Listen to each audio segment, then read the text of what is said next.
Should people who can't quit smoking switch to e-cigarettes? Switching to e-cigarettes won't solve all the health problems smokers face. For example, e-cigarettes are still addictive, and studies suggest that they may be bad for heart health. But compared with traditional tobacco cigarettes, which, in addition to nicotine, are full of tar and other toxins, e-cigarettes could be a less risky option, a new study suggests. Using mathematical models, researchers calculated how two possible scenarios of cigarette and e-cigarette use, one optimistic scenario and one pessimistic scenario, could impact public health if Americans who smoke cigarettes switch to e-cigarettes over the next 10 years. The researchers noted that the study had several limitations. For example, the models are based on smoking uptake and quitting rates through 2012, but they do not account for the recent growth in e-cigarette use. In addition, the models included only cigarettes and e-cigarettes, and excluded other tobacco products, such as smokeless tobacco. According to the study, the optimistic and pessimistic scenarios were based on a status quo rate up to 2012 of smokers either quitting smoking altogether or switching to vaping. In the study's optimistic model, the researchers assumed that more people stopped smoking tobacco cigarettes,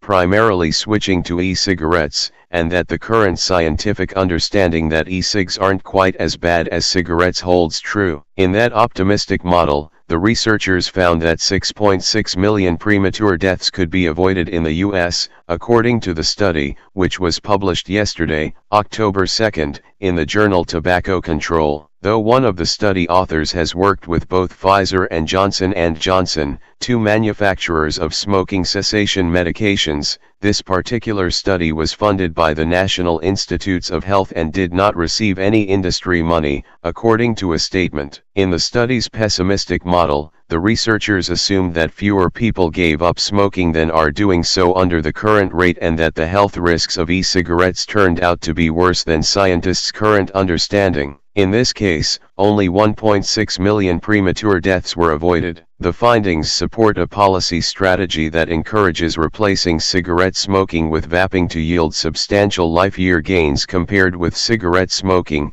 lead researcher David Levy, an oncologist at Georgetown University Medical Center, said in a statement. In other words, switching from cigarettes to e-cigarettes could extend the lives of smokers, compared with if they were to continue smoking traditional tobacco cigarettes. 10 tips to help you quit smoking. In addition to living longer than they would if they continued smoking tobacco cigarettes, those who switch to e-cigarettes might see other health benefits, including reduced disease disability to smokers, reduced pain and suffering, and reduced exposure to second-hand smoke, Levy said. Even the gloomiest analysis, the pessimistic model, shows a significant gain in years of life if nicotine is obtained from vaping instead of much more deadly amounts of toxicants inhaled with cigarette smoke, Levy said. Writing in an editorial that was published alongside the new study, Marita Heffler, a public health researcher at Menzies School of Health Research in Australia, said that the health gains modeled in the new study show that even in a pessimistic scenario, rapidly phasing out regular cigarettes could result in significant public health gains.